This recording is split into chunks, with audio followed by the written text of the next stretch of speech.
আগামী 25শে নভেম্বর থেকে 26শে নভেম্বরের মধ্যে দক্ষিণ পশ্চিম বঙ্গোপসাগরে তৈরি হবে ঘূর্ণিঝড় ফেঞ্জাল এবং খুব সম্ভবত আগামী 28 থেকে 29 তারিখের মধ্যেই উপকূলে আছড়ে পড়ার প্রবল সম্ভাবনা রয়েছে এই ঘূর্ণিঝড়ের।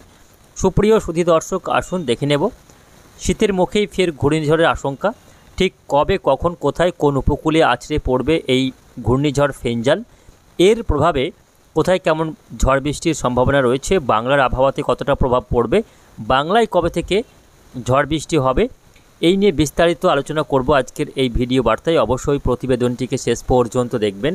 এই মুহূর্তে আপনি কোন জেলা থেকে দেখছেন, অবশ্যই আপনাদের জেলার নামটি আমাদের ভিডিওর কমেন্ট বক্সে লিখে জানাবেন। তো সুধী দর্শক, জাঁকিয়ে শীত পড়ার আগে ফের বঙ্গোপসাগরে ঘূর্ণিঝড়ের আশঙ্কা। তো আসুন প্রথমেই আমরা উপগ্রহ চিত্রে সরাসরি চলে যাব, দেখে নেব আজকে এই মুহূর্তে আকাশের পরিস্থিতিটা কেমন রয়েছে। দেখুন, ইতিমধ্যে কিন্তু বঙ্গোপসাগরে, বিশেষ করে দক্ষিণ বঙ্গোপসাগর জুড়ে এই মুহূর্তে আকাশে কিন্তু প্রচণ্ড মেঘ রয়েছে। এখানে বজ্রগর্ভ মেঘ তৈরি হয়েছে।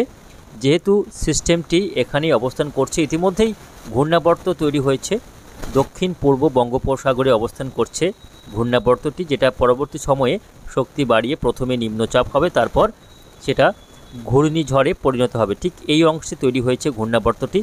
এটা ধীরে ধীরে উত্তর পশ্চিম দিকে এগিয়ে আসবে। প্রথমে দক্ষিণ বঙ্গোপসাগর, তারপর উত্তর পশ্চিম দিকে এগিয়ে আসার সম্ভাবনা রয়েছে এই ঘূর্ণিঝড়ের। তো দেখে নেব ঘূর্ণিঝড়টা কতটা শক্তিশালী হতে পারে, এর প্রভাব কতটা বাংলার আবহাওয়াতে পড়বে। তো আজকে 22শে নভেম্বর শুক্রবার, আজকে কিন্তু প্রথমে আমরা একটু বাংলার আবহাওয়াটা দেখে নেব। এই মুহূর্তে দেখুন, এদিকে পশ্চিমবঙ্গ, বাংলাদেশ, মেঘালয়, আসাম, ত্রিপুরা, এই বিস্তীর্ণ এলাকার আকাশ মোটের উপর পরিষ্কারই রয়েছে, তবে মাঝে মধ্যে আংশিক মেঘাচ্ছন্নতা লক্ষ্য করা যাচ্ছে, বিশেষ করে পশ্চিমের জেলাগুলিতে, বাঁকুড়া, পুরুলিয়া, তার সঙ্গে বীরভূম জেলা, এদিকে কিছুটা নদিয়া, মুর্শিদাবাদ, কলকাতা, হাওড়া, হুগলি, অর্থাৎ গাঙ্গেয়বঙ্গের বেশিরভাগ জেলাতেই কিন্তু হালকা একটা মেঘের প্রভাব রয়েছে। যেহেতু এই মুহূর্তে বাতাসে হালকা বাতাসের যে প্রবাহ, সেটা কিন্তু এলোমেলো প্রবাহ রয়েছে, অর্থাৎ বায়ুপ্রবাহের ক্ষেত্রে একটা অস্থিরতা বজায় রয়েছে, যার কারণে এখানে একটা হালকা মেঘ তৈরি হচ্ছে। এই মেঘের কারণে দেখুন এই সমস্ত এলাকায় মেঘাচ্ছন্নতা লক্ষ্য করা যাচ্ছে। তবে এই মেঘ থেকে বৃষ্টির কোনো সম্ভাবনা নেই। আজকে কোথাও বৃষ্টির খবর পাওয়া যায়নি, বৃষ্টি হয়নি। তবে বৃষ্টি দেওয়ার মতো মেঘ রয়েছে দেখুন এই এলাকাতে। এখানে পশ্চিমী ঝঞ্ঝা অবস্থান করছে, সিকিম, ভুটান, নেপাল, গ্যাংটক, এই এলাকাতে এখানে পশ্চিমী ঝঞ্ঝার কারণে মেঘ রয়েছে, এখান থেকে বৃষ্টি এবং তুষারপাতের সম্ভাবনা রয়েছে। তো এই রয়েছে গোটা বাংলা সহ পশ্চিমবঙ্গ, বাংলাদেশ, মেঘালয়, আসাম, ত্রিপুরা, এই এলাকার আবহাওয়ার পরিস্থিতি। বিহার, ঝাড়খণ্ডেও একই অবস্থা রয়েছে। তো বৃষ্টি হচ্ছে কি না আসুন আমরা একটু দেখে নেব। বৃষ্টির বাংলায় কবে থেকে বৃষ্টি শুরু হবে সেটাই দেখে নেব। তো ইতিমধ্যে তাপমাত্রা বেশ খানিকটা ওঠানামা করছে, অর্থাৎ গত 24 ঘন্টায় যে তাপমাত্রাটা লক্ষ্য করা গিয়েছে, তাতে সর্বোচ্চ তাপমাত্রা রয়েছে হচ্ছে 18, মোটামুটি 18 থেকে 30 ডিগ্রি সেলসিয়াসের মধ্যে ঘোরাফেরা করছে। আজকে সর্বনিম্ন তাপমাত্রা পুরুলিয়াতে রেকর্ড হয়েছে 13 ডিগ্রির ঘরে। এদিকে বীরভূম জেলার শান্তিনিকেতনে আজকে 14 ডিগ্রি সেলসিয়াস তাপমাত্রা রেকর্ড হয়েছে। বাকি কলকাতা সহ আশপাশের এলাকায় 18 ডিগ্রি ঘরে রয়েছে সর্বনিম্ন তাপমাত্রা। এদিকে সর্বোচ্চ তাপমাত্রা রয়েছে 28-30 ডিগ্রি আশপাশে ঘোরাফেরা করছে সর্বোচ্চ তাপমাত্রা। তবে এই তাপমাত্রা আগামী 24 ঘন্টায় আরও তাপমাত্রা 2 ডিগ্রি নেমে যাওয়ার সম্ভাবনা রয়েছে, কেননা আজ থেকে উত্তরের শীতল হাওয়াটা বেশি বেশি ঢুকতে শুরু করেছে, অর্থাৎ আরও তার গতি বৃদ্ধি করেছে উত্তরের হাওয়া। ফলে উত্তর পশ্চিম ভারত থেকে শীতল হাওয়া অবাধে নামতে শুরু করেছে। যে পরিমাণ নামছিল তার গতি আরও বৃদ্ধি পেয়েছে। ফলে আজকে বাংলা সহ আশপাশের এলাকাতে বাতাসের গতি বৃদ্ধি হওয়ার কারণে তাপমাত্রা আরও নেমে যাবে, তাপমাত্রা 2 ডিগ্রি পর্যন্ত নেমে যেতে পারে। ফলে শীতের আমেজ সেটা কিন্তু আগামী 24 ঘন্টায় আরও বাড়বে, ঠান্ডা বাড়তে চলেছে আগামীকাল থেকেই। তো আসুন আমরা দেখে নেব বাংলায় বৃষ্টি কবে থেকে হতে পারে। তো বৃষ্টি আগামীকাল বৃষ্টি নেই, আগামীকাল কোথাও বৃষ্টি নেই। পরশু দিন সেক্ষেত্রেও বৃষ্টি নেই। আগামী সোম, মঙ্গলবার বৃষ্টি নেই। 27 তারিখ বুধবারেও বৃষ্টি নেই, কোথাও বৃষ্টি দেখা যাচ্ছে না। 28 তারিখেও বৃষ্টি নেই। আগামী 28 তারিখ পর্যন্ত যে আপডেট রয়েছে তাতে করে বৃষ্টি কোথাও নেই। কবে থেকে বৃষ্টি হবে আসুন দেখে নেব। আগামী 4-5 দিন বাংলায় বৃষ্টির কোনো সম্ভাবনা নেই, কার্যত শুকনো আবহাওয়া থাকবে, পরিষ্কার আবহাওয়া থাকবে। তবে ঘূর্ণিঝড় ফেঞ্জালের প্রভাবে বৃষ্টি হবে। আগে দেখে নেব ঘূর্ণিঝড়টি কোথায় আঘাত করবে, ঘূর্ণিঝড় ঠিক কবে কখন তৈরি হচ্ছে। তো আমরা ECMWF ওয়েদার মডেলের যে ইন্ডিকেশন সেটাই দেখে নেব। তো ঘূর্ণিঝড় ফেঞ্জাল মোটামুটি 27 থেকে 28 তারিখের মধ্যে তৈরি হবে এবং ঘূর্ণিঝড়টি 28 তারিখ রাতের দিকে বা 29 তারিখ নাগাদ ঘূর্ণিঝড়টি আছড়ে পড়বে তামিলনাড়ুর উপকূলের ঠিক এই অংশে এবং পরবর্তীতে সেটা কিন্তু কেরালা হয়ে আরব সাগরে প্রবেশ করবে। ফলে ঘূর্ণিঝড়টির বাংলার দিকে এগিয়ে আসার কোনো সম্ভাবনা নাই, অর্থাৎ এই দিকে এগিয়ে আসছে না। ঘূর্ণিঝড়টি পশ্চিম দিকে তামিলনাড়ু পেরিয়ে কেরালা হয়ে এটা কিন্তু আরব সাগরে প্রবেশ করবে। ফলে এই ঘূর্ণিঝড়ের খুব একটা প্রভাব বাংলার আবহাওয়াতে পড়ছে না। এর ফলে বাংলায় ঝড় বৃষ্টি তেমন কোনো সম্ভাবনা নেই।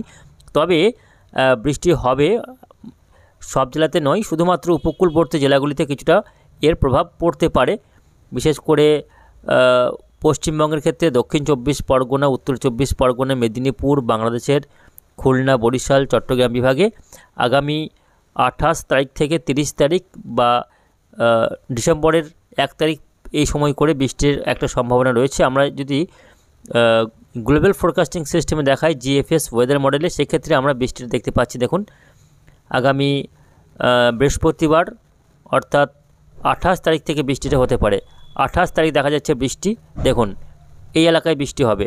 কলকাতা, হাওড়া, হুগলি, উত্তর দক্ষিণ 24 পরগনা, মেদিনীপুর, খুলনা, বরিশাল, চট্টগ্রাম, ত্রিপুরা এই এলাকাতে আগামী বৃহস্পতিবার অর্থাৎ 28 তারিখ থেকে ঘূর্ণিঝড়ের প্রভাবে বৃষ্টি হতে পারে।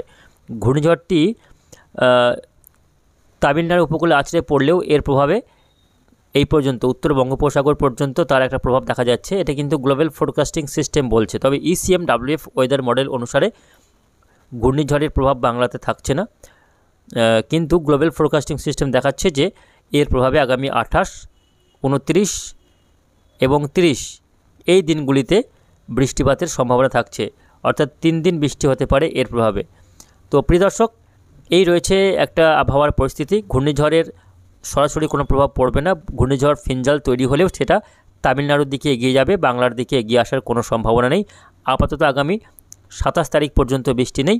তবে ঘূর্ণিঝড় ফেঞ্জালের প্রভাবে বৃষ্টি হতে পারে, সেটা হচ্ছে 28 থেকে 30 তারিখের মধ্যে। তবে বৃষ্টি হবে কি না সেটাও কিন্তু এখনও কনফার্ম নয়। আমরা পরবর্তী আপডেটগুলিতে আপনাদের জানিয়ে দেবো বৃষ্টি হবে কি না। তো আসুন আমরা শেষ করার আগে দেখে নেব আজকে জেলাগুলির সর্বোচ্চ ও সর্বনিম্ন তাপমাত্রার পরিসংখ্যান। তো আজকে আসানসোলের সর্বোচ্চ তাপমাত্রা রেকর্ড হয়েছে 28 ডিগ্রি এবং সর্বনিম্ন 17.1 ডিগ্রি সেলসিয়াস। এদিকে বহরমপুরের সর্বোচ্চ তাপমাত্রা রেকর্ড হয়েছে 29.6 এবং সর্বনিম্ন 19.6। বাঁকুড়াতে 27.6 সর্বোচ্চ, 17 ডিগ্রি সর্বনিম্ন। বর্ধমানে 28.4 সর্বোচ্চ, 17 ডিগ্রি সর্বনিম্ন।